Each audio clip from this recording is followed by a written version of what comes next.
হয়ে যায়। আর একটি মায়ের সাথে কথা বললাম, স্বামী নাই, আর্থিক দুরবস্থা, বাড়ি তো নাই, বাড়ির জন্য আসছিল। আমি বললাম মা আমার হাতে বাড়ি দেওয়ার ক্ষমতা নাই। আমি মিথ্যা কথা বলে রাজনীতি করার পক্ষে আমি একদম নয়, সত্যি কথা বলবো। তাতে মানুষ ভোট দিক আর না দিক ওটা আমার যায় আসে না, কারণ দিনের শেষে আমাকে এক জায়গায় যে জবাব আমাকে দিতে হবে সৃষ্টিকর্তার কাছে, আল্লাহর কাছে। যাক, আমি বললাম মা আমার হাতে বাড়ি নাই, তবে কোন কোন জায়গায় কিভাবে গেলে বাড়ি পাওয়া যেতে পারে সেটা বললাম। তখন উনি বলতে বলতে বললেন আমার স্বামী নাই। তো আমি জিজ্ঞাসা করলাম আপনি বিধবা ভাতা পাচ্ছেন না? বললো না, আমি বিধবা ভাতা আমার ব্যবস্থা করে দেয়নি। তাহলে এটা তার সমস্যা। তা তার বিধবা ভাতা কিভাবে পাবে, কোন জায়গায় অ্যাপ্লিকেশন করলে, স্বামীর ডেথ সার্টিফিকেট নিয়ে কি করতে হবে, সেটা তাকে আমরা আমাদের যারা দায়িত্বশীল তাকে বুঝিয়ে দিলাম। আশা করছি তিনি জমা দেবেন। যদি বিধবা ভাতা না পাই তার জন্য আমি ওই কাগজটা নিয়ে গিয়ে যে মন্ত্রী আছে প্রয়োজন তার কাছে পৌঁছে দিতে পারবো বিধবা ভাতাটা চালু করে দেওয়ার জন্য।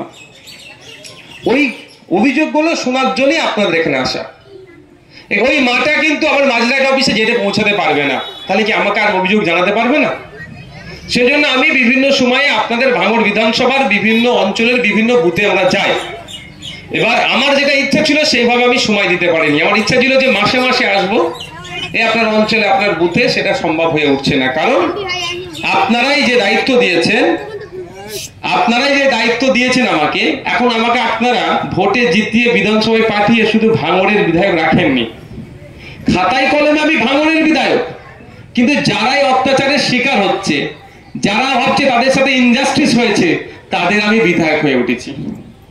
ফলে কি হচ্ছে, মালবাজার, ওইদিকে ডুয়ার্স, শিলিগুড়ি, নাগরাকাটা, ফালাকাটা, আলিপুরদুয়ার, দিনাজপুর, মালদা, মুর্শিদাবাদ, পুরুলিয়া, ঝাড়গ্রাম, যা সমস্যা হচ্ছে সেখানে আমাকে ছুটে যেতে হচ্ছে। আপনাদেরকে যে সময় দেব ভেবেছিলাম সেইটা সময়টা কেটে আমি ওটা ওদিকে দিতে হচ্ছে, তার জন্য আমি ক্ষমা প্রার্থী। কিন্তু একটা জিনিস মনে রাখবেন, যে সময় কেটে দিচ্ছি ঠিক কথা, যে যাই যখন কষ্ট করে আমাকে একটা জিনিস যখন শুনি না আমার খুব আনন্দ লাগে। এই কদিন আগে মালবাজার গিয়েছিলাম, নাগরাকাটাতে গিয়েছিলাম, প্রচুর মানুষ এসে দেখা করলেন, কথা বললেন, অভাব অভিযোগের কথা, চা বাগানের সমস্যার কথা। কিন্তু এইটা যখন আমি গাড়ি নিয়ে যাচ্ছি, এটা ভাঙড়ের বিধায়ক নওশাদ সিদ্দিকী যাচ্ছে, এটা আমার কাছে বড় পাওনা আপনাদের জন্যই হচ্ছে এবং ভাঙড়ের নামটা ছড়াচ্ছে। আমি সময় দিতে পারছি না, কিন্তু আমি না থাকার ফলে আমাদের এখানে যারা আছে, আপনারা যখন যে সার্টিফিকেট, হসপিটালে ভর্তি হবে একটা সার্টিফিকেটের দরকার, স্কলারশিপের সইয়ের দরকার, যা দরকার আমি কিন্তু আমার যে ছেলেদের হাতে কাগজ আপনারা দেন, ওরা কোনো সময় কলকাতায় যায় বা কোনো সময় ফুরফুরা শরীফে যায়, সই করিয়ে আবার আপনাদের বাড়ি পৌঁছে দেয়। এটা করে তো ভাই, আগামী দিনে করবো, আশা করছি করবে তারা। তো আমার এইটাই লক্ষ্য, আর এর বাইরে কিছু না এখানে আসা। আমি চাইলে যদি জনসভা করি, একটা অঞ্চল ধরে করবো, 1000-5 লোক হাজির হয়ে যাবে। তাতে করে কি হবে, আমি মাইকে উঠে বড় বড় ভাষণ দেব, যেমন নেতারা দেয়, চলে গেলাম, হাত দেখিয়ে চলে গেলাম। কিন্তু আপনার এলাকায় একটা বয়স্ক মানুষ, সে বার্ধক্য ভাতা পাচ্ছে না, একজনের চোখের অপারেশন করতে হবে, অর্থের অভাব, সে ঠিক জায়গায় না গিয়ে আমার ফলে সে অপারেশনটা হচ্ছে না। একজন মা বার্ধক্যে উপনীত হয়েছে, গরিব মানুষ বার্ধক্য ভাতা পাওয়ার দরকার, সে পাচ্ছে না। একটা বিধবা মায়ের বিধবা ভাতা পাওয়ার দরকার। শুধু তাই নয়, আপনার এলাকায় এই সমস্যা, এটা সমাধান কিভাবে হবে? মঞ্চ করে প্রোগ্রাম করে চলে গেলে কি সমাধান হবে? সেই জন্য আমি বুথে চলে আসি। আজকে মাইক লাগিয়ে দিয়েছি, নাহলে আমি এটা খালি গলাতে বলতাম। আমি চাই লোকাল মানুষ, একদম বুথের মানুষ, তাদের সাথে বসি, মত বিনিময় করি, আমাকে কিছু বলুক যে ভাইজান আমাদের এই এই সমস্যা, এটা সমাধান কিভাবে হবে।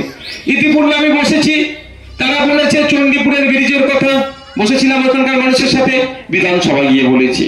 বড়ালি ব্রিজের কথা বিধানসভায় বলেছি, বিবিরহাটের ব্রিজের কথা বিধানসভায় বলেছি, ছেলেগোয়ালিয়ার ব্রিজের কথা বিধানসভায় বলেছি। যা সমস্যা এখানে ঘুরে দেখেছিলাম যে বিধবা ভাতা, বার্ধক্য ভাতায় বিশাল সমস্যা, পাইনি প্রকৃত যারা, সেই সমস্যা বিধানসভায় বলেছিলাম। 2000 আপনারা যদি ডেটা দেখেন, 2020-21 সালে বিধবা ভাতা, বার্ধক্য ভাতা যা দিত, 2021 সালের পরে দেখবেন কয়েক লক্ষ গুণ বেড়ে গিয়েছে। কারণ যে চিৎকার করেছিলাম বলে। কেন চিৎকার করেছিলাম? আপনাদের কাছ থেকে শুনেছিলাম বলে। সে ডেটা আমার কাছে আছে, খাতায় লেখা। তো তো ওই যে সমস্যাগুলো শুনবো, সমাধান করার চেষ্টা করব, এর বাইরে কিছু নয়। তবে মাইক যখন লাগিয়েছে আমি গুটি কয়েক কথা বলবো।